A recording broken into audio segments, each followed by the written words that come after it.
Hello and welcome. Arguably Australia's best cricketing all-rounder, Keith Miller, was asked by TV presenter Michael Parkinson if he felt under pressure out on the field. He replied, "I'll tell you what pressure is. Pressure is a Messerschmitt up your arse. Playing cricket is not."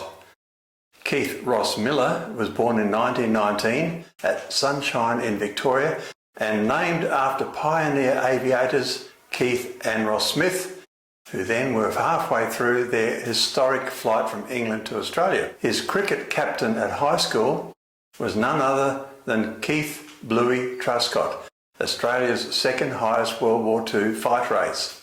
Miller played for several amateur cricket teams without much distinction, then joined Australian rules football ranks in 1937. In 1940 he was picked up by the St Kilda club, who noticed his talents.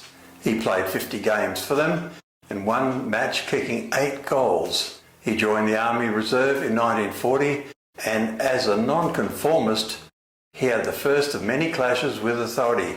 Through 1941 he still continued to play cricket and football. Miller's sporting career was interrupted by World War II. He was recalled to the Army but left, and when the Navy rejected him, joined the Royal Australian Air Force just 2 months after the Japanese attacks on Darwin. He gained his pilot's licence and in January 1943 sailed to England via Boston in America, where he received more training. It was here that he met his wife-to-be before leaving her to sail to Bournemouth in England. There, he took part in many cricket matches representing the RAAF. By late 1943, Miller was based in Gloucestershire. One night, he threatened to punch his commanding officer, this resulting in his being sentenced for insubordination and a 3-week disciplinary course with hard labour.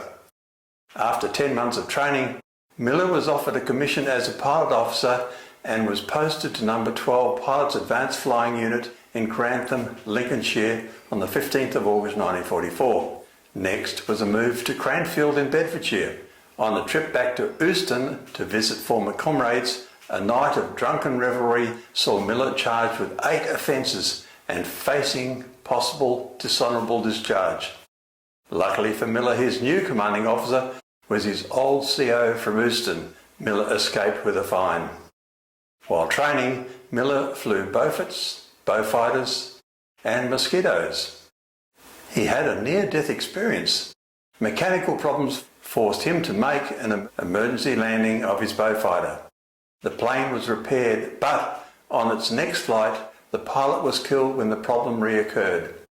On another occasion, Miller avoided colliding with a hangar by mere centimetres. He then escaped death by skipping a social appointment. A V-1 bomb hit the venue and killed many of the patrons. At the end of his officer training, Miller was sent aboard a Royal Navy destroyer as part of an exchange program between the forces. During a mission to Belgium, the vessel fought a German U-boat, which was sunk. Upon his return to England, Miller was promoted to flying officer. In March 1945, Miller was deployed to the RAAF station at Great Massingham in Norfolk, East Anglia, flying Mosquito fighter bombers. Miller's squadron took part in missions against targets on mainland Europe in April and May of 1945. They attacked V1 and V2 production and test launch sites on the island of Peenemünde in the North Sea. On the 19th of April, Miller took part in an attack on a German installation at Flensburg in northern Germany. The Mosquitoes flew below 300 metres in a 4-hour trip.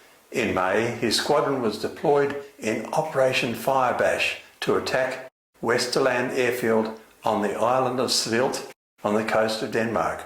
The Nazis were defending it with an estimated 5,000 soldiers, 15,000 sailors and 800 artillery pieces. Over 300 British and American airmen had died in an attempt to capture it. Miller and his colleagues had tanks loaded with napalm. One of Miller's loads remained dangling from a wing.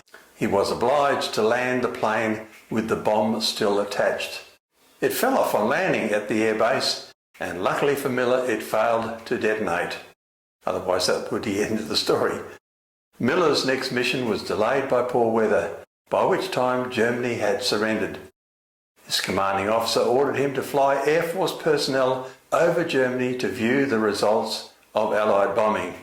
On one flight, Miller broke away from the flying formation and returned to base late because he wanted to fly over Bonn, the birthplace of Beethoven. He did love his classical music.